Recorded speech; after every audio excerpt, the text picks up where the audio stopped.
right, everybody. Welcome to another episode of David's Saturday Night Sit Back. I'm actually excited for this episode because we are actually recording on Saturday night. If you listen to the episodes even remotely closely, you can tell pretty quickly we record all throughout the week, mornings, afternoons, evenings. We just happen to release episodes on Saturdays, so not much of a secret there.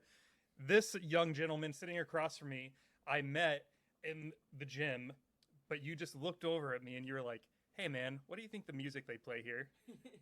I didn't remember that. You don't remember that? No, I didn't. And I said, I was like, I don't know, I just sort of zone out to it. Like I don't listen to the specifics. And do you remember what you said? Oh, I was like, I can't stand it. You said, I don't like female rappers. Yeah, I think I could just tell by the way you looked. I'm like, I can say this. Anything's on limits. I appreciate that. What was it? Was it the beard? Was it? I already have a low threshold, so it was not really something about you. It was just kind of it was just the fact that it was the low threshold and you happen to meet. Yeah, probably the beard. Like a low standard? Like I seem like a schmuck of a human being? No. I had a low threshold of I would say it to most people. It would just have to be a few characteristics that I wouldn't say it to. That's gotcha. Yeah, no. Like if it was a female, maybe you wouldn't say it to. That's fair. Maybe. So then the other thing that was funny was that night I was working out with no headphones in. And even if I am working out alone, I just put in one, and it's very intentional. It's because I'm new to Austin, so I'm very much eavesdropping on everybody. And if I hear something interesting, I'll try to jump in on the conversation a little bit if it seems appropriate. And about 3 minutes before, you were telling your friend, I think it's Nathan, right? You were telling Nathan, dude, the other night I cooked up some beef. I didn't use any spices. I just got a big jar of honey and I made me some honey beef. And I thought that was hilarious. So I asked you, did I hear you correctly? About 5 minutes ago, you said that for dinner the other night, you made honey beef. Have you made it again since? Yep. Yeah, my friend actually put me on it. It's not bad. It's good. It keeps it, well, it's interesting, but it's better interesting than bland. That's how I like to put it. So if you make, let's say it's a pound of beef. That's what I do. How much honey are you putting on this thing? Probably about 280 calories worth, so 4 tablespoons maybe. Do you measure it or are you eyeballing this? I just randomly. Just random. Till it's all covered. Yeah, no, it's good. I tried it once. It wasn't bad. It wasn't great, but it wasn't bad. Okay. And I know That's kind of where I'm at. And you also all you did was mix it with rice. There was no, any other vegetables, spices, no oils, right? It was purely beef, honey, rice cooked in water. It was one of those microwave rices, so I assume it had water. Okay. All right, cool. There you go, everyone. So, have we said your name yet? This is Caden. This is Caden McCombs. Welcome to David's Saturday Night Sit Back. Appreciate it. So, I have a game that we're going to play to break the ice because we just worked out. We were starting to get to know each other, but we don't know each other real well. So, I heard about this game, and it is called, if you can see that from where you're at, there you go. It is called Where Should We Begin? And it's a game of stories by Esther Perel. Or I think you might even pronounce her name Esther, not Esther. And here's how you play. It's very simple. So we're both going to draw 7 cards. I think technically you're supposed to draw them from the top, but I'm just going to choose 7 from different parts of the deck. And I have not read any of these. This just showed up in the mail today. So now you go ahead and pick 7. You're just going to go straight from the top? Very, very standard way to draw. Did that piss you off how I just drew my 7? Are you going nuts right now? No. No, okay. Just a little. Just a little bit, cool. So here's how the game works. On each of these 7 cards, there's a prompt. So you are going to choose a prompt for me, and I have to tell a story behind whatever card you give me, and then I'm going to do the same for you. So it's a very simple game. So go ahead and read through your 7 cards. I'll give you an easy one to start with. Okay. At least I think this will be easy. Are you going first? Or you want to say yours first? So you can give me mine. I won't look at it yet. You're the guest. Would you like me to story tell first, or would you like to? I can first. Okay, here you go. I'm surprised I'm still alive after. Never had really too many close death experiences, if any. One time I was going on a fast, so I didn't eat for a day, and I didn't realize this, but I usually only drink when I eat. So I didn't have any water the whole day, like any. You just forgot to? Yeah, I forgot to. I felt fine during the day, but then I woke up and I didn't even know like where I was, and I couldn't even walk to the kitchen. So I tried walking, and I fell. I was maximum dehydrated. I couldn't have gotten it. Like I had to get someone to bring me water, and I drank a whole gallon of it. So that's what I'd say. I'm surprised I'm still alive after. It's nothing too crazy. Were you at your folks' place? No, I was at my apartment with my roommate. So what'd your roommate do when you fell? Were they there? Yeah, they were there. I just had to wake them up, yell. From the ground? Yeah. I was like, what did you yell? Bring me some water. Bring me some water. Did I get up? Did he?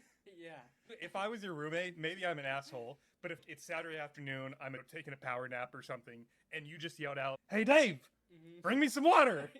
I'd be like, "Fuck you, dude. Get yourself some water." I'd say another one. I went swimming in the Lake Austin over here, the Colorado River, and the pipes turned on, and it shot like tidal waves. So I didn't know what it was because it was night. I don't know why. It was just with my friends. We were trying to like do like a 500-meter swim or whatever from the rope swing to the dock. But we thought it was a gator jumping in the water, and I thought I was dead. But it was just some tidal wave flying at us from the pipes underwater. So none of them too scary, but that's the closest I got. Fair enough. I knew that one was risky, but there's some in here that could lead to awkward stories. So I thought we won't Yeah, start with I was those thinking ones. All right, hit me. Give me one. Okay. So Caden has given me something I would like to change about the way I deal with conflict. It's the most reasonable one I don't deal with it. I just ignore it. Let me think. I think it depends. We had a situation at work where we have an internal auditor that looks at my work before it goes out the door. And I feel like this person looks for problems where they don't exist. Like he almost thinks it's his job to find a error every time. And there was one where it was so ridiculous I almost called his boss. I ended up doing nothing because at the end of the day he allowed my work to go out. That's all that matters, is that my job is done and it's not being held up by this guy. But like for him, that's a situation where it really irritated me, and my solution for it was to go to the gym. And then after I worked out for an hour, I felt 10 times better. I got home, I saw an email from him saying that my work was out the door, and I was like, great, I'm not going to call your boss now because I don't really feel like tattletaling. And also knowing his boss, I feel like his boss would say, well, have you had a conversation with him yet? And I'd be like, nope. And he'd probably go say, well, go talk to him first. And depending on how that goes, come back to me if needed. I think that conflict is a case-to-case basis, but one of my solutions when I am upset or in a situation like that is actually to go to the gym, because I feel the mental clarity that I have after like putting in some music and doing 60 hours of weights. I feel like it like upgrades my brain, and I'm thinking so much clearer, and I have the answer to whatever that conflict is. So I guess not having to have the gym as a crutch, like I wish I could come up with those solutions in real time. So I don't know. That's fair. That's a good answer. Okay. All right, let's do one more each, and then we'll get into the meat of this podcast. I'm gonna give you one just because of how we met, where we met, what we did right before this podcast. I'm very curious to hear your answer. My relationship to my body is definitely just want to make it not the limiting factor of my longevity of my life. So keep it healthy, treat it right. That would be my answer. Short and simple, but that's probably the best answer I have. That seems so healthy of you. Yeah, no, I mean, it is. I try to eat healthy. I still have a couple bad meals a week, but whenever it's convenient. But for the most part, just what I end up eating ends up being healthy. So I would say that. Okay, good. It's simple. Okay, here's mine. All right. He hit me with, oh. The other ones are weirder. Well, maybe we should do 3 then. Let's get weird. All right, a grudge I've been holding on to. grudge? Anything. The dog. You know, with the dog. Oh, sure. Here you go. So I've had him for 2 years now. 2 years in a couple days. And every time we go through for a walk or go to the dog park, the first thing we do when we come through this front door is I tell him to sit, and then I take off his leash, and then at that point he can go to the porch, to the bed, wherever it is he wants to go. For 2 years, we walk through that front door, and he pulls on that leash as hard as he can to get to wherever he wants to go, usually the porch. And I don't understand how after 2 years, he doesn't walk through the door and just sit the fuck down so I can let him off his leash. There's the grudge. That's fair. I tried to help you out. Threw the dog under the bus. Threw the dog under the bus. Poor Thad. What'd he do to you? Not much. He's done nothing. He's laying under your feet. His head's on your side. He tried to cuddle with you.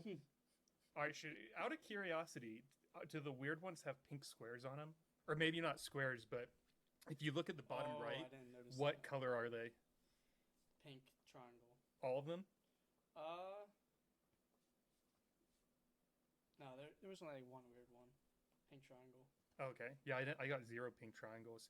The pink ones, I think, are the ones that could potentially be, like, dirtier. Yeah. So there was, when I read the rule book, it basically said if you bring this game to work, take out all the pink cards.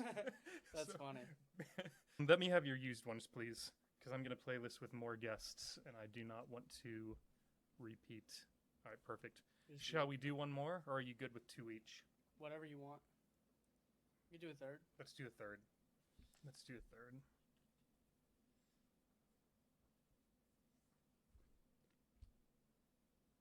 You're such a well-balanced individual from what little I know about you that this one could be funny. Here you go. The last time I got unreasonably upset. Unreasonably. Probably in traffic. Definitely in traffic. I guess I can't complain to you too much being from California, but I complain about the traffic and I get upset. I should just expect bad driving and slow driving in the left lane, but I can't. That's probably mine.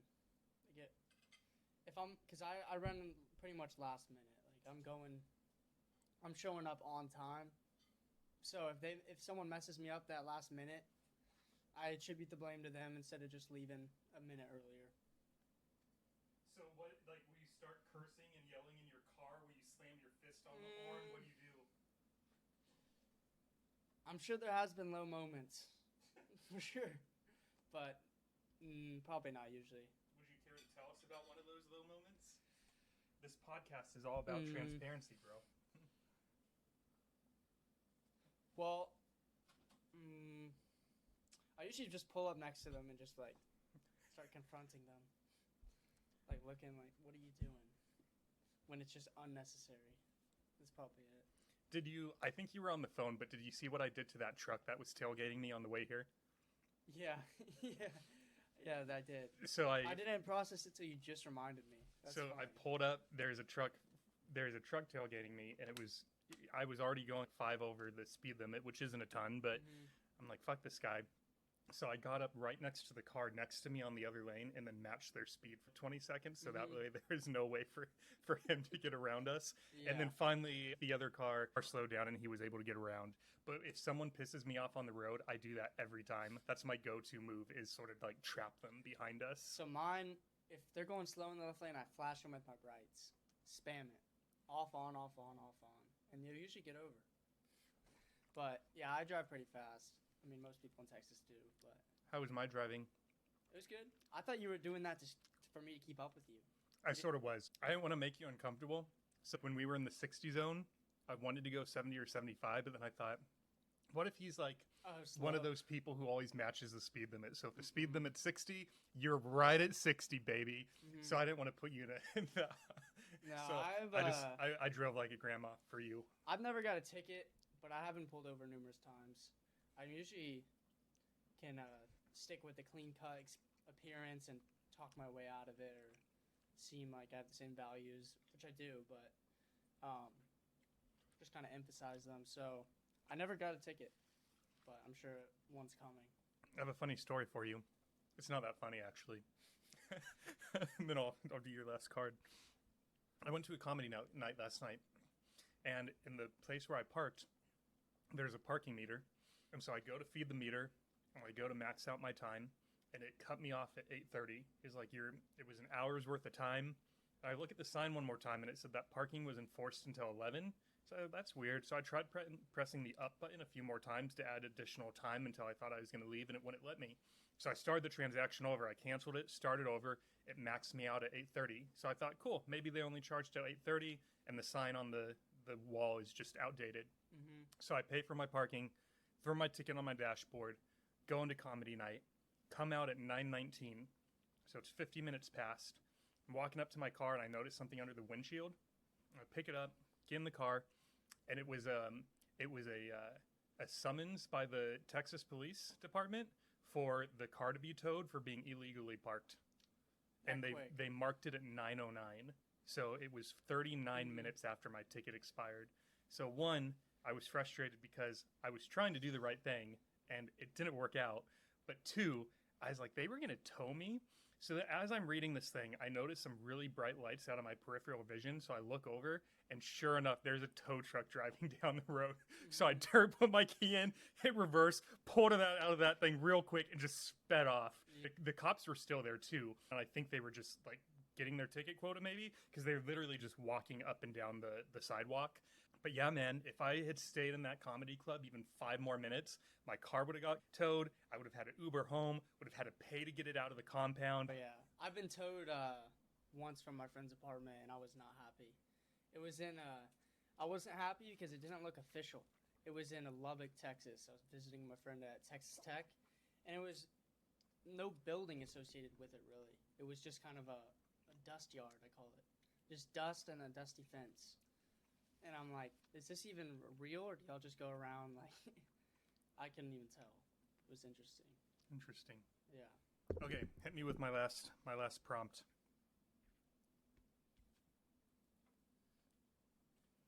All right, Caden. I hope you never find out about the time. Ooh, that's a good one. Let me eat a wing and think about it. I have one in mind that's okay. This was a good card, Caden. About 3 weeks ago. It was a Saturday or Sunday morning. Got my coffee, got the dog, got back in bed. As you know, from when you drink coffee, you usually have to take a shit later. So I went to the bathroom, took care of business, got the dog, leashed him up. We're driving out to Zilker Park to hang out for an hour or so. Mm-hmm. And as we're driving out there, I thought I had a fart. I pushed it out, and I shit my pants. Oh, my. Oh, my. Jeez. Oh, I did my. I didn't expect that to start like that. You said, oh, my. Did not expect that. Well, you gave me a card that said, I hope you never find out about the time. What'd you do? What kind of answer were you hoping to get? What'd you do? So when we got to Zilker, I pulled up right next to some parking spots that are next to the porta potties, and I just went into it and took off my boxers and threw them in the toilet. Mm-hmm. Yeah, I'm not nothing that egregious, but That egregious. that's a pretty big violation. But, I didn't do it on purpose. I was squatting, and then my pants just ripped down the seams, Yes. and it made a loud pop, or my shorts did. And that's happened multiple times, twice actually. But I'm like, what just happened? So I had to like cover myself and then go out because it was both. It was interesting. But yeah, same kind of thing. How are the wings? Really good, thank you. You're welcome. Okay, so let's get into it. So here's the thing. Normally I'd have an introduction and something to go off of. Mm-hmm. You are not online, my friend. Yet, I learned today you run a... Tell me a little bit about your business, your side hustle. Let's start with, what do you even call it? When someone asks you what you do for a living, do you say I'm an entrepreneur, a business owner? What do you say? Yeah, just kind of probably changes each time. Just go with whatever I'm feeling at the moment. But pretty much what I started off doing was I made a software. I didn't start off doing this like when I first left school, but recently, about 6 months ago, I had a software where kind of implements the same way the guy named Andrew Tate blew up, where he had his fans post for him. So it's pretty much an affiliate method. So I just had a thing where fans can drop off a clip within a Discord interface where they're already kind of pulled together with their respective influencer, and it would take their clip that they drop off to me that they edited, post it to the 3 platforms, like the 3 short form platform, TikTok, Reels, and Shorts, and then it would track their views and convert it to points, and then they could trade those points for certain rewards, whatever rewards the influencers wanted to offer them. So I started doing that, and then just through word of mouth or random stuff, working for 2 people now running their social medias, really mainly just trying to do creative writing for their business Twitters, where they sell stuff on there, or write scripts for their YouTube videos, stuff like that. So that's what I'm doing right now. So when these individuals are posting on social media, is that them or is that you? That's you. Well, it can be like a VA is what you call it, virtual assistant. So sometimes it's not actually me.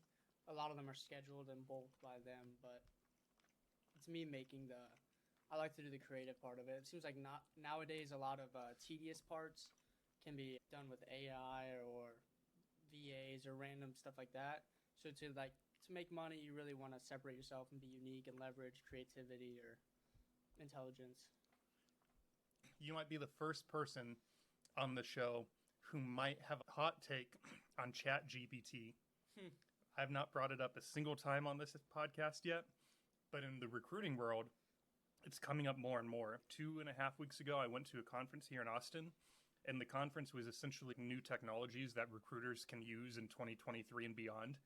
And it was a one-day conference, 8 hours, and ChatGPT probably came up 17 times. Mm-hmm. Do you use it? Do you have any thoughts around what it would change for someone in your line of business, things of that nature? Yeah, I have to use it for work. I don't use it for any writing. I don't use the exact writing from it. I like to use the human element of it, creative element of it. I think no matter how good it gets, it won't be able to ever. Maybe it'll be hard to tell, but for most writers, but I think if you're a world-class writer, you'll always stand apart because you know how to just flow from sentence to sentence because there's emotion. Your words are weighted with more emotion, and it doesn't really know that, and I don't believe it ever will. So I'd say if you're unique and creative, you don't have to worry, but I do see it taking over a lot of tedious tasks for sure. And how I think of it is what I actually thought of this yesterday is obviously there is some worries relating into taking jobs, but some people would counter and say, look, it can take jobs, but then we could sell the products that it makes to other countries and use that profit to pay the jobless.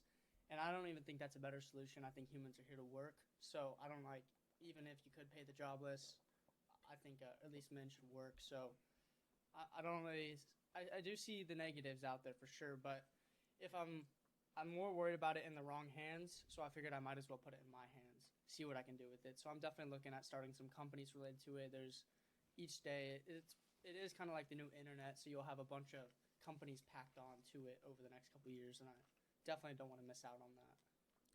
I think you bring up a good point that for people who like writing, they're not going to utilize it.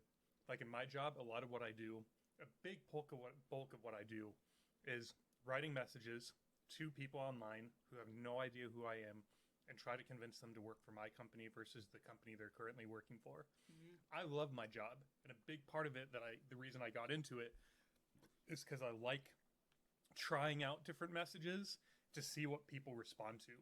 I'll come up with something and I'll send it to maybe 30 people and then see, do all of them respond? To none of them respond.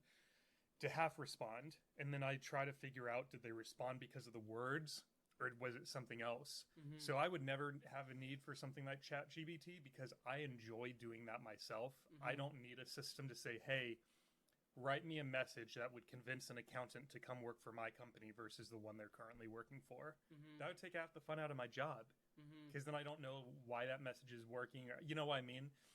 Same thing with, I would think like writing majors in college. I would hope that if you were a writing major, you would not be cheating. I agree. Or else, why would you be a writing major? Go be a chemist major. Go be an engineering major. Go be a math major. I'm assuming that you're writing because you're passionate about it. So therefore, ChatGPT, it might have some uses, but for the most part, you're going to want to be doing all of your own writing yourself. Yeah, no, definitely. I agree with you for sure. I like being original, and I think you might think deeper than it's thinking. So if it's the same reason I don't read a lot of business books, even though I do business. In fact, I've read zero ever. I don't read any like self-help business. Never read any really books besides history books or physics books. And the reason being, once you start to accept premises when you read stuff.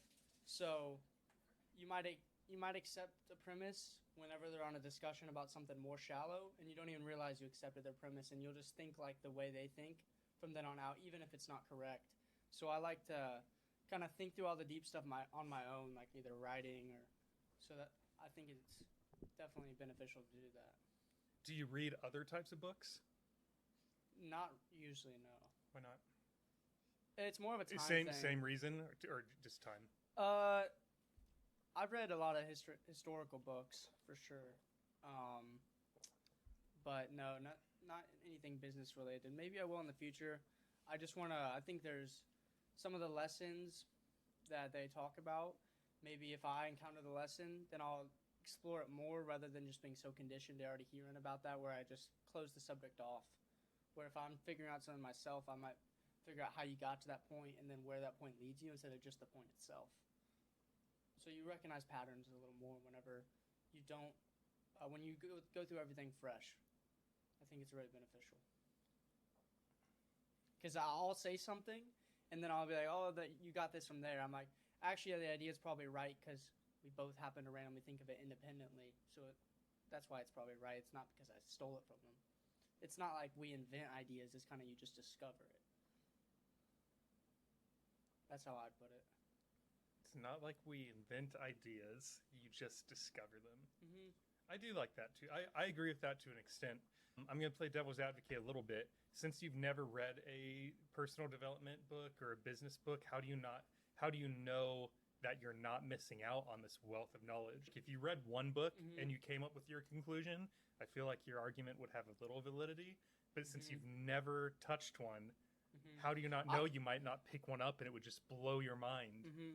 I'd say I'll definitely read them after I build a certain set of foundation, a couple years of work, a couple years of it. So I'm not saying they're not beneficial. I'm just saying for me right now, because they probably would help. But I think the people that are writing them, they probably got to the point where they were without their own book.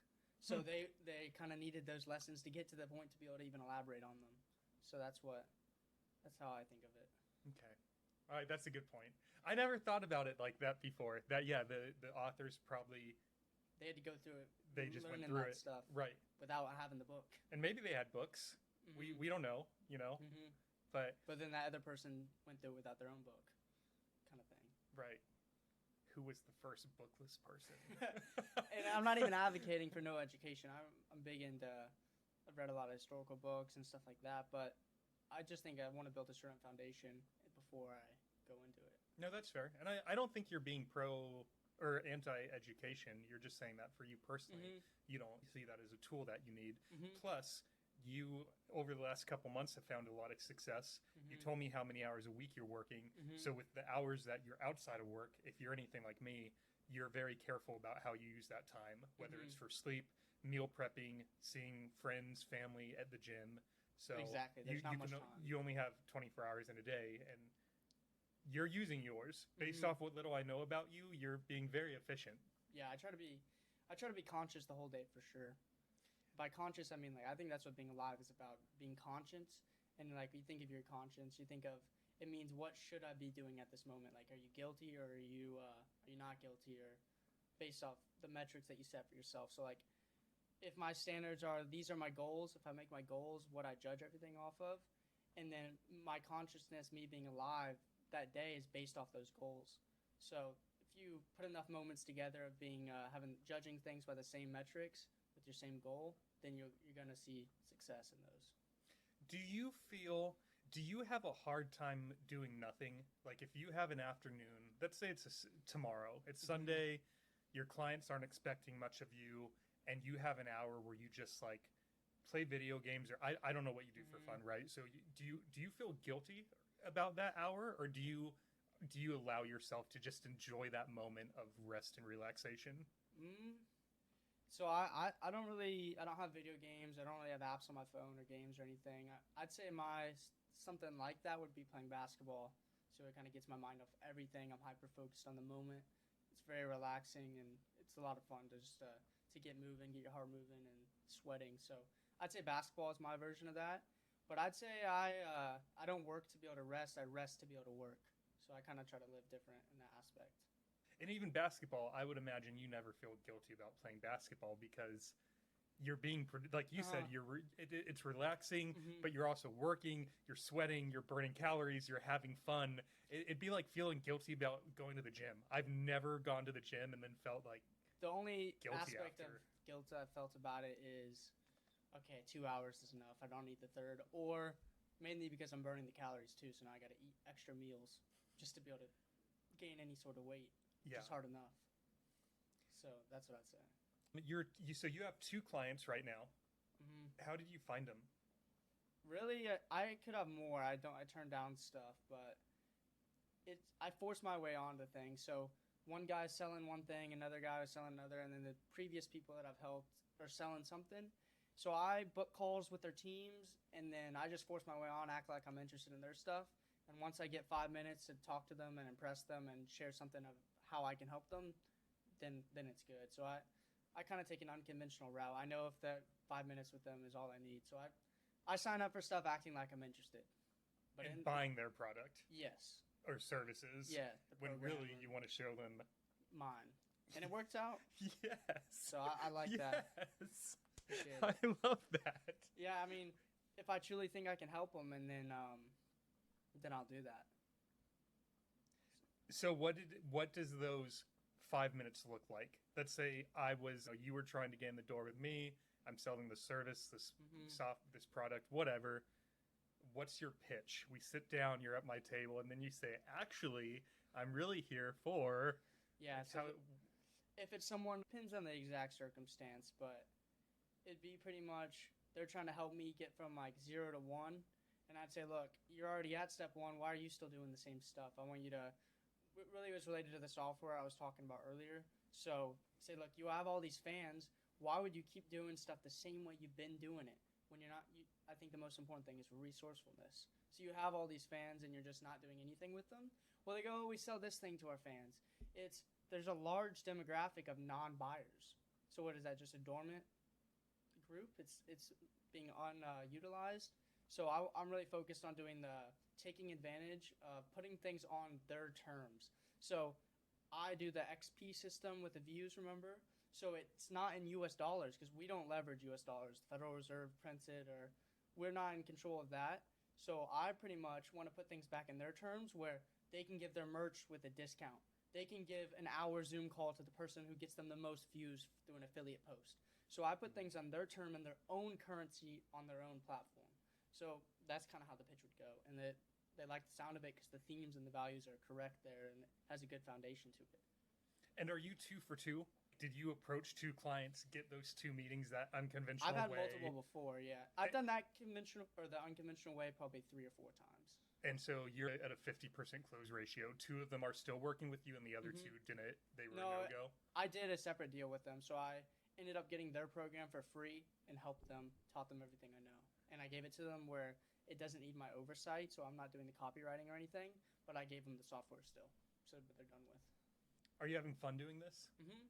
Yeah, I'm having fun building for sure because I think I have a lot of potential and I just don't want to I don't want to do anything complacent. So I was in school, I was going to be engineering, and I think it's great for a lot of people for sure, but I think I don't want to be complacent.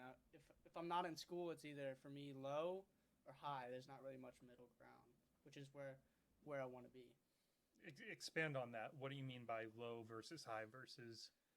Even if you want to be a high performer, to justify not being in school, you have to have some sort of evidence showing that you're doing something that you wouldn't have been able to do. And it's all relative. I'll expand on that. But what I'm saying is, for me, I didn't want to fall back and be complacent with a certain amount of salary, job, working for someone else in the office when I felt my potential was higher. So I eliminated that from even being a chance in my life because now I can't go get the engineering job because I don't have a degree. So it's either a low-level job for me or highest possible entrepreneurial owner. Gotcha. And it's relative to me, right? So I don't look down on low-level jobs at all. For other people, I think everyone needs a firefighter in their society or a teacher or a garbage man. I think those people should make enough money for their whole family, only work 40 hours a week, be able to go on vacation and all of that. So I'm not looking down on low-level jobs. It's just more of relative to myself and what I think I could do. I have a quote for you about relativity that I think will get you a good laugh. Before I give it to you, are you into women, men? Girls. Ladies. All right, so there's this quote about relativity, and it goes, you put your hands on a hot pan, and a second feels like an hour. But you put your hands on a hot woman, and an hour feels like a second. Mm-hmm. You ever heard that one? No. That's funny. I got a kick out of it the first time I heard it. Was it funny? You barely broke a smile. Well, I was trying to relate it to the last thing. I get just the relativity aspect. I don't think it really has anything to do with how you were talking about relativity, but anytime someone says the word relative or the phrase like, oh, it's all relative, okay. I heard that quote probably, it's been up in this little brain for 12 years. No. I'd have to Google where I know it from. No, I understood the cleverness. It's funny. I was trying to, did I miss something? No, I get it. You didn't miss anything. Mm-hmm. You're smelling what I'm stepping in. I've never heard that either. Stepping in. You can start using that one too if you want. I'm picking up what you're laying down. Mm-hmm. I know that one. Okay, there we go. Universal. Where do you see yourself going in the rest of this year? Do you think these 2 clients will keep you pretty busy, or as you sort of think about, actually, let me rephrase this question. How do you think about the future? Do you only think about tomorrow? Do you think about a year from now, 6 months? How far forward are you thinking? I think different times of the day I'm thinking in different time tables. A lot of time when I'm working, I set 10-minute timers, so there's no time to goof off whenever I know that 10-minute timer's coming, and then I have to work. Like while I see time counting down, there's no room to mess around because you can't pause the time. You got to finish as much stuff as possible for that timer, and it helps me. It's easier to work for 10 minutes at a time than say, okay, I'm going to work for 12 hours. But then whenever I do 10 minutes at a time and end up doing 72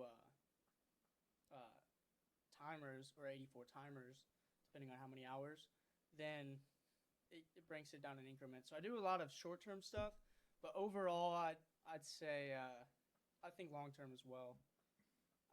Longest possible term would be trying to do things like we were talking about earlier, empowering the low-level jobs and the other people who I don't think they're meant to. It's not like it's their fault or downfall for not trying to be a business owner or something, because we still need those jobs. So end goal would be to helping other people be free economically and free to raise their kids with good values. Well, and the thing too is I don't think everyone wants to be a business owner. I've had a lot of accountants just say to me that the whole reason they went the accounting route and got their degree is because of the paycheck and the stability, and it's a means to an end.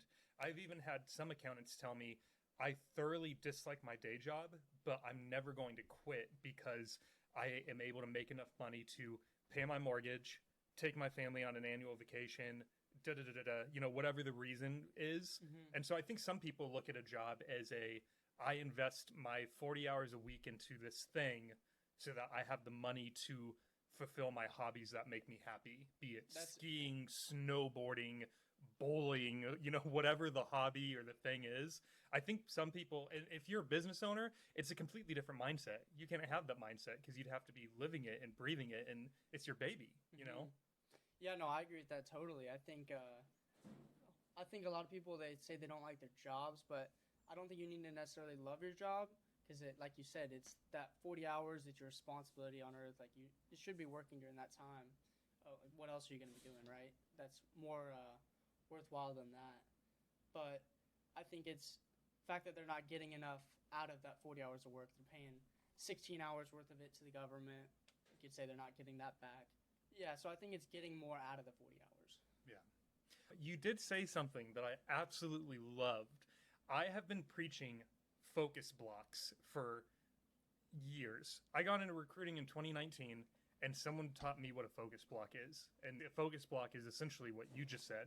You set a timer for X amount of time, and I decide that for this 10 minutes, an hour, whatever you choose, how long the increment of time is, I'm going to work on this project, this client, cleaning up my email. You know, you set a task, you set a timer, and then nothing else in your world exists while that timer is running.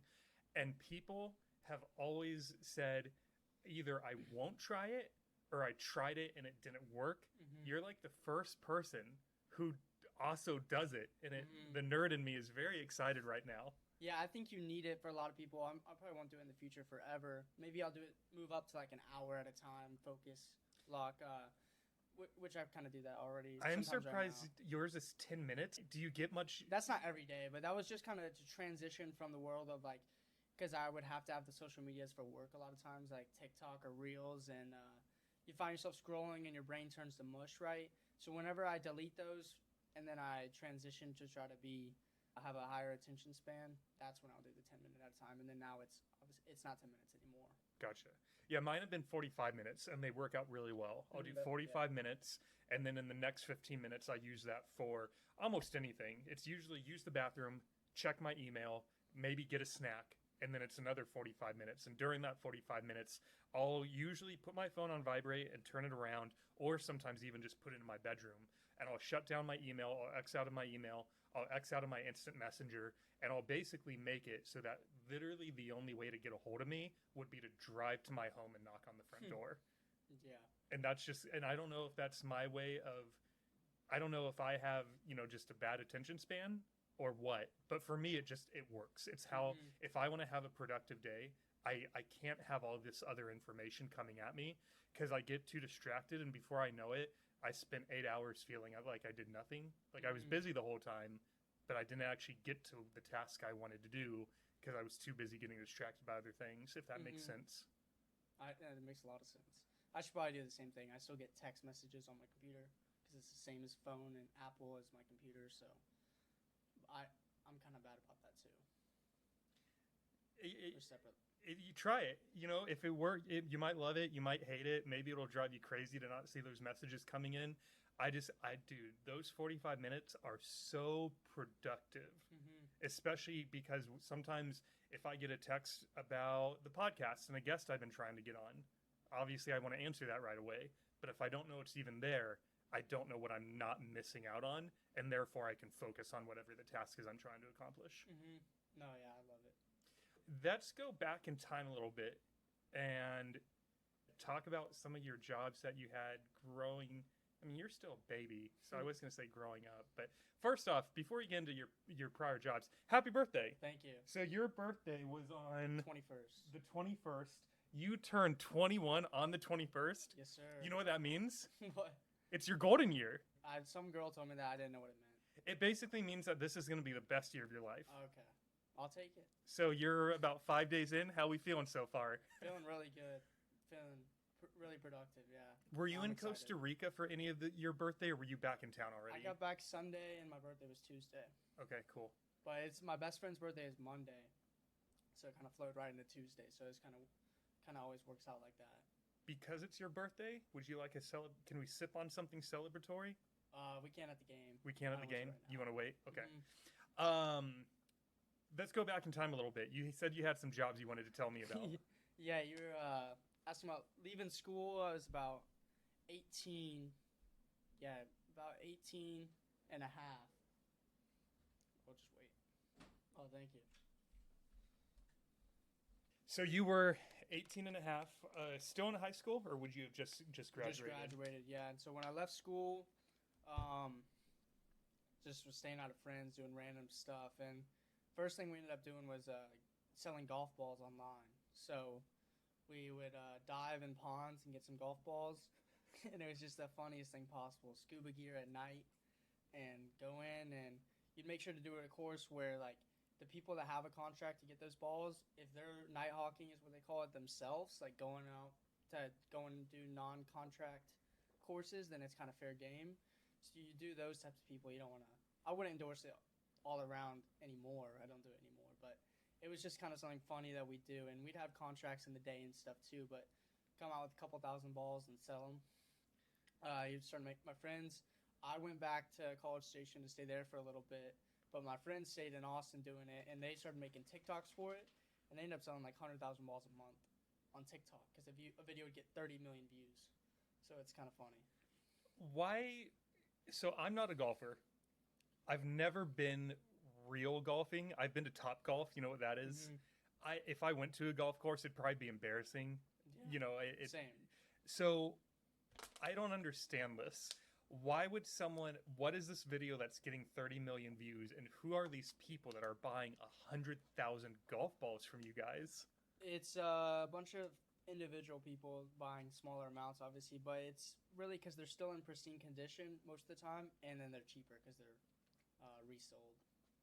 So it's because they're cheaper and still good quality. So this is like gold for golfers.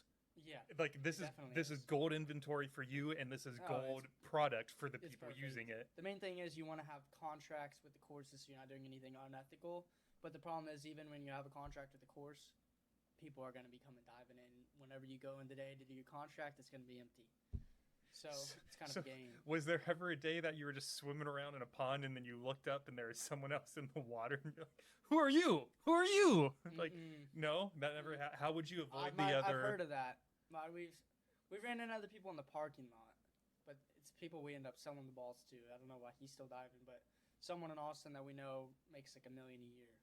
They're like top 3 on Amazon, and they do good. He dives 3 days a week, and he's making $1 million a year. So how long did you do this for? Not long, month and a half. It was just kind of funny. My friends carried it on for like 6 months, 7 months maybe, but I only did it for the month and a half. I went back to school, and then the next job I got there was packing bullets. So I'd put the coating on, I'd take them out the oven, load them, just do everything. I'd pack bullets and then put them in a box ready to ship out. Did everything. Mainly pistol rounds like 9mm, 40 cal, even 45 cal or 357, really anything pistol related.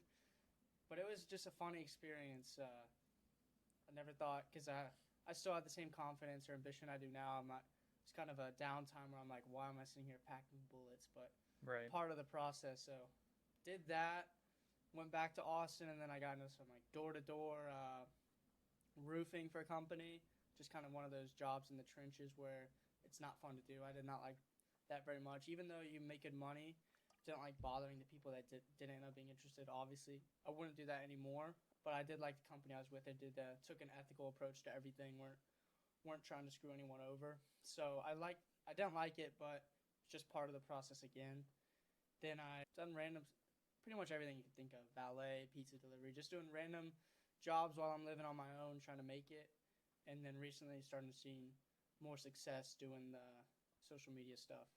The one semester you went to college for a couple weeks, however long it was that when you were 18 or how? I was 18, right out of high school. So that was right after high school.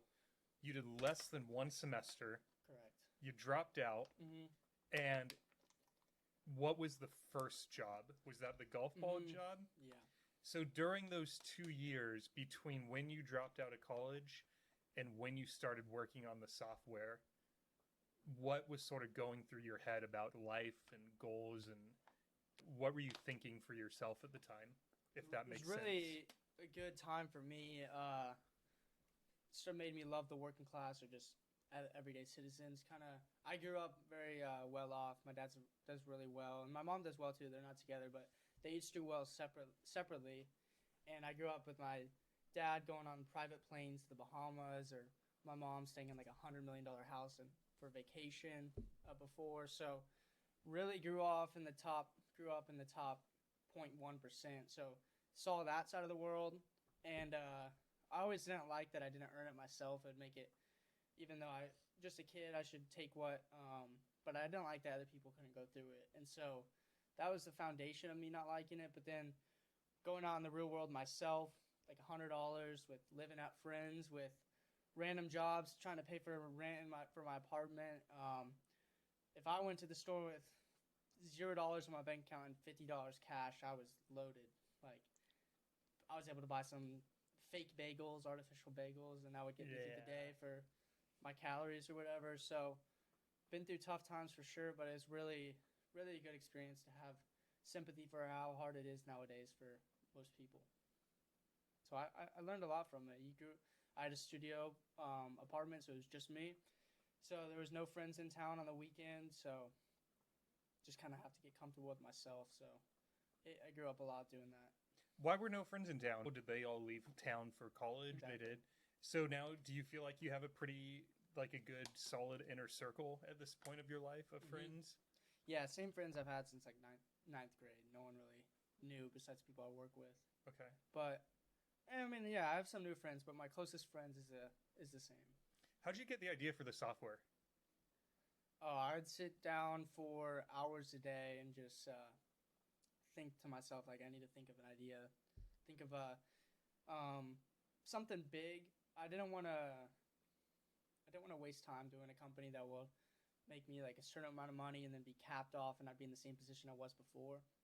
So really wanted to do something where the sky's the limit, where instead of selling something for $20, like I've tried, like most people when they think of entrepreneur, or most people do like drop shipping, which is selling some random Chinese gadget, which I'm not a fan of because you don't care about the product. Your product's not made with love. It's not going to take you that far because when you have a good product, it can only compound and go so much further.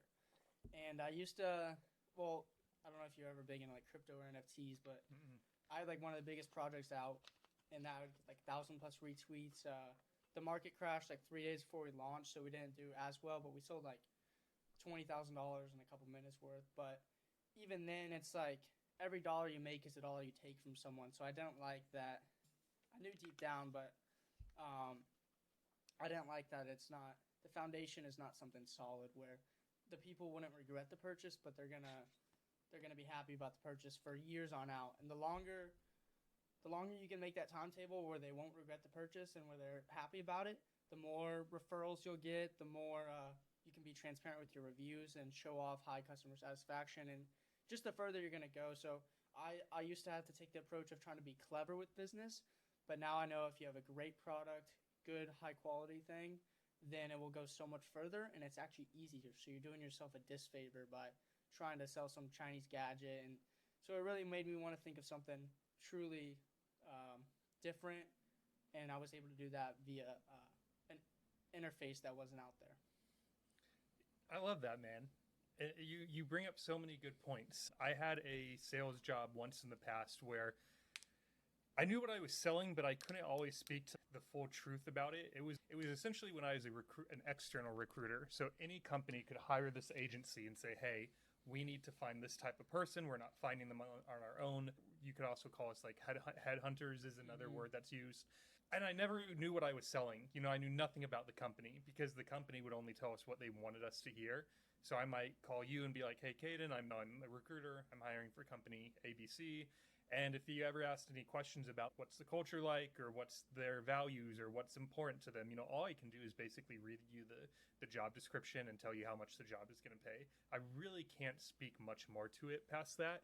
You did straight up have to just lie to get business sometimes and approach companies and be like, listen, I see you have this job ad up that you're hiring for. I got 7 of these exact people ready to go that you could interview right now. And that was always a lie. There were never 7 people. If the company spoke with you, yeah, David, we're interested. We'd love to meet your people. Then me and my team would have to go scramble to actually find some of those humans and being like, you know, so the whole thing, there is just this lack of integrity, I guess, could be one way of putting it. And you just don't sleep as well at night when you think like, you know, you're almost lying. You don't know everything, but you're almost lying your way through your day, you know, just trying to convince people that you have this asset that you really don't have. Yeah, when you come to a point like that, you either embrace it for the rest of your life or you say, okay, I don't want to take this route. So that's good that you recognize, like, I don't want to do that. Yeah. And you're even better at sales. Like I said, it doesn't even help you to lie or have to be clever. Now when you're lying, then you have to remember more. You're like, what story, what reality is my relationship with this person and what's the reality with this person? But yes, when you're open book, your memory gets a lot better, and you'll be better at sales because you'll be more convicted. They can tell the heart's not in it. Yeah. If you're lying, then you might as well just get ChatGPT to do it or something. But if Get ChatGPT Yeah. to do it. yeah, you can put it on they have like a thing called like 11 Labs or Descript now where it could actually sound like one of these celebrities. I don't know if you've ever seen those clips out there, but it sounds like it's like from like a Steve Jobs doing some ad for some product, even though it's not him. I heard of this. It was on Rogan, and he was saying someone had created a clip of him and someone else debating, and either Jamie or someone in Joe's circle showed it to him and was like, "Hey, have you seen this?" And as he was watching it, he was, "Holy cow! Like the resemblance is uncanny." You know? I think it was him and some product, like some like Alpha Brain product or some supplement. Him doing an ad for supplement. Probably. You see those out there too, but it's not even like it's not them. So you said something I really want to ask you about. Before the software, you said you would sit down for hours and think about ideas. Would you journal? Would you be searching online? Would you Google, is there a software to do X? You know, what would those sessions of Caden sitting down? Was there music on? Would you go on a walk? What did it look like? I like the walking point you brought up. I walk, and like when I'm on the phone, I'm never still. I'm always walking. So walking sometimes, but mainly just on my computer, following one rabbit hole to another. Really just searching, and I'd come up with some ideas, look into it for a week, and then realize, okay, this company's already a thing. It's a software that was sold 2 years ago to Spotify for $49 million. That's one example.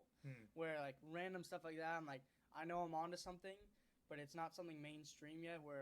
Because I'm not gonna do it if it's so popular already. But just sitting down, going from one website, looking in, really just focusing on the themes. That's actually a great question, because focusing on the values and themes of your product. Does it help incorporate resourcefulness for the company?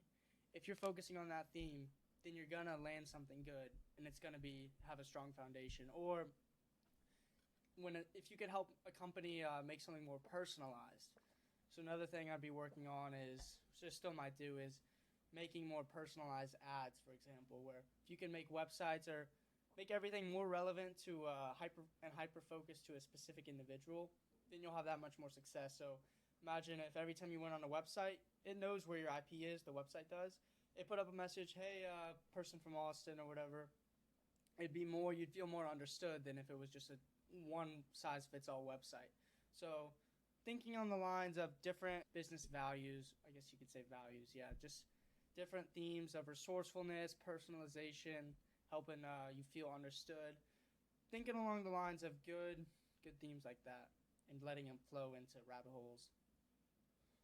And would this just be your idea sessions when you go down these rabbit holes? Would it just be whenever you had time? You went to your job and then you went to the gym and now you're home at 7:30. Okay, I got 5 hours to sort of just discover. Yeah, exactly.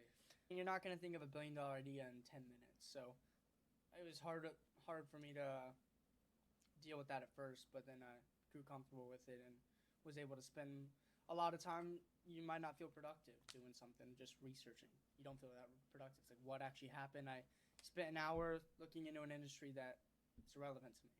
So you start to feel counterproductive or unproductive sometimes, but at the end of the day, you just got to know, like, this many hours, it'll be unreasonable not to come up with a good idea in 100 hours. Right. 1,000 hours. Thinking on the last 3 years, is there anything you would have done differently, or do you feel like everything just sort of had to happen the way it did for you to get to where you are now? Big decisions-wise, I'd do everything the same. Okay. Little decisions, I could probably, like, not waste an hour here, friends, or not waste, but maybe, like, be a little more productive or a lot more productive on certain days and more hyper-focused, and employing all the tactics I do now, but overall, I'm liking it. Okay, good. I'm hoping, man, that this podcast, we're not even live yet. First 3 episodes launch on April 1st. Anywhere you listen to podcasts, there's 20 different sites. Video will be on YouTube. I'm hoping this goes wide. I really want people to listen to these episodes and for 16, 17, 18-year-olds to stumble onto your episode and get motivated, inspired to ask the question, what is college? What doors do I see myself wanting to open in the future? And is college the route for me, or is it something else? So with that being said, you and me, we live in Austin. Maybe someone hears this in California, and the chances of them meeting you in person are never going to happen. So let's say you were in a coffee shop and you bumped into that person and they had, 3 minutes with you. What advice would you give to someone younger than you who's sort of contemplating, what am I going to do with my life post high school? I'd say the best thing I could tell someone like me is I've always been really confident in myself that I can do anything I want. But the downfall of it is if I'm 100% confident that I'm going to end up in a certain place, think about it, 100%, then there's no work to be done. There's no decisions to be made no matter what. That's what the fate is. It's 100% chance of happening. So I lowered my expectations from 100% to a 99.9% chance that I'm going to end up where I want to be. And that last 0.1% is where accountability enters, where all the hard work enters. You can't go down too low. If I'm at 95% confidence in myself, that it's going to make my achievements a threshold lower, right? Than if I was 99% confident, then I could go that much further. But if I'm 100% and then I'm just not going to be, it's kind of like you love comeback stories, right? So everyone loves a good comeback story, but you could be just digging yourself into a hole thinking there's 100% chance you come back when sometimes you might not. Like there is a survivorship bias where you only hear about the people that make it. And there's probably hyper confident and really intelligent people that don't make it for the very reason I'm saying. So I'd say shifting your mindset from my fate is success because of my actions compared to I'm going to be successful because it's my fate to be. So just because you're born to be something doesn't mean you will be something. Like you still have to take, and it sounds like obvious, and it is obvious, but in the world today, it's very, at least for hyper confident people, it's definitely a point that could help some people. Let me ask you this. When I was 12, 13, 14, I didn't have a lot of friends. I was made fun of a lot in school. When I think about 14-year-old David, he's not a very confident person. He didn't think very highly himself. He very much listened to what people said about him and would go home thinking you're a piece of shit, essentially. So for all the mini Davids of the world who they don't have that confidence, how do you build confidence? How do you get to that point? If you're at 50% confidence, how do you start creeping towards that 99.9%? And it is relative to what your potential is, I guess how smart you are sometimes, or there's different things you should be doing, but it comes back to what should you be doing. If you can never go wrong doing the right thing. So if you know that you're born for something and then that you're attacking that avenue, then you're going to be confident. It's kind of like some people think of confidence as cleverness. So like, how do I be confident with girls whenever I'm maybe watching porn or weak in the gym or like I have nothing going for myself, but then they think they're going to be confident at the same time, but some magical trick. They use confidence as a cloak, right? But your confidence should come from your preparation and from changing. So maybe I shouldn't be confident right now. That's just cleverness. But your confidence is natural. Confidence flows whenever you actually deserve something. So when you put the work in for it. So I'd say don't look at confidence as something to get around something. Just focusing on yourself, doing what you should be doing. And if you're doing what you should be doing, then that's all there is to it. You surprised by how much water I go through? I'm shocked. Oh, I could go through 10 more. So what I just heard you said, if I could go back to 14-year-old David and give him one piece of advice, it would be set your mind to doing something and do your best at it.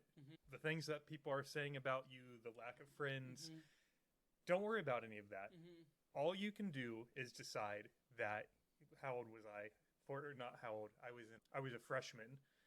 So when you wake up, I'm going to get ready to the best of my ability. I'm going to go do my best in every single class. If I have soccer, I'm going to make sure that I'm hydrating all day so that I'm ready for that practice when I'm out in the field in the middle of summertime. And as long as you're doing your best and you're putting your best foot forward and you are taking control of the things I can take control of, then I will see my confidence build. Mm-hmm. But if I decide instead that I'm not going to do my best in school and I'm not going to do my best on the soccer field because I'm too busy in my own thoughts thinking about what everyone is saying about me, Mm-hmm. then I'm holding myself back Mm-hmm. because instead of focusing on the things I can control, I'm focusing on the things that I can't control, which were either people are mean or gossipers are going to gossip or, Mm-hmm. I'm focusing on things that are completely outside of I can't change these people. Mm-hmm. I can't change what they're saying, but I can change how I go throughout my day. Mm-hmm. So set your mind to something and do your best at it. Yeah, you doing what you should be doing and doing it is the same thing as saying doing your best. You should do your duty, do what you should be doing, do your best. That's the best you can do. That's what the best means. But you can't do anything more, and you shouldn't want to do anything less. Is a quote that I like. Say that one more time. So you should do your duty in all things. You can't do anything more. You shouldn't aspire to do anything less. I love that. Where's that from? Do you know? Yeah, it's from Robert E. Lee. It's Robert E. Lee. Yeah. Okay. A historical fact. I remember you talking about history earlier. We Just were. A random, yeah, that's where it's from. Caden, this is so good, man. I wasn't expecting you to show up at my home tonight and just just drop knowledge bombs. Honestly, the energy that we got in the gym has always been a lot of laughing and jokes and whatnot. So I thought we were just going to sit here and just laugh and have a really good time. I'm learning from you, and I hope that 1 million people hear this. And that a million might be a little bit of an exaggeration. I hope a few hundred people hear this, and then those few hundred people maybe are so inspired they'll share it with a few hundred more. And who knows, maybe one day 1 million people will listen to this episode. Last question I want to ask you tonight is, you do keep the gym a priority. Obviously, you're jacked, you're strong. I was only doing slightly more than you were doing in the gym tonight. You are a strong kid for 21 years old. Why do you keep the gym a priority when you're so busy? You could invest that time into sleeping, the business, bringing on more clients, but you still keep the gym a priority in your life. Why? I think a lot of people want to be free, but I think if you're free, it means you need to have a will to that power. You need to be able to defend yourself and act on it. So it's really about seeing the potential human body or male body of what, like, you could be a unit, right? I wouldn't want to be 60 and say, oh, I should have done that then. So not wanting to live in regret later, wanting to utilize the potential of being strong, being able to enforce your values into the world through your work, through economic means, but also through, if it comes to it, through force. So it's not really a thing to do with iron as much as it is overall being a man, like a fighter, in that kind of realm. Sweet. Yeah. Caden McCombs. Yes, sir. That was fun. Any other thoughts before we wrap this thing up? No, I liked it. Dude, thank you so much for coming on. Yes, I really sir. appreciated it. A couple of announcements for you guys. Share this episode. I thought it was great. This one was so good.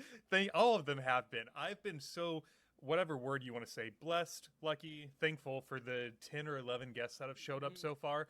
All of you have brought your A game. You all have been genuine and transparent. And if this podcast ever does take off, it's going to be because of the guests and because you guys showed up and just laid all the cards on the table and said, this is how it is. And I think that people are going to get a lot of value from these episodes. So please, if you like this at all, share it with your friends. If you want to follow us for updates, we are on Instagram. That's the only social media site we're on right now.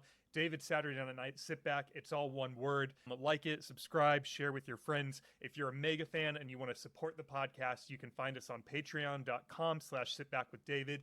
And if you live in Austin and you would like to be a guest on the show, you can either slide into the DMs on Instagram or you can email us at sitbackwithdavid@yahoo.com.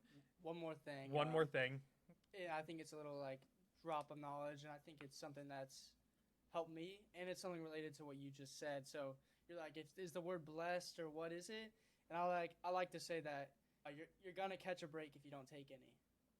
So that's the last thing I'm going out with. You mean you won't catch a break if you don't take any?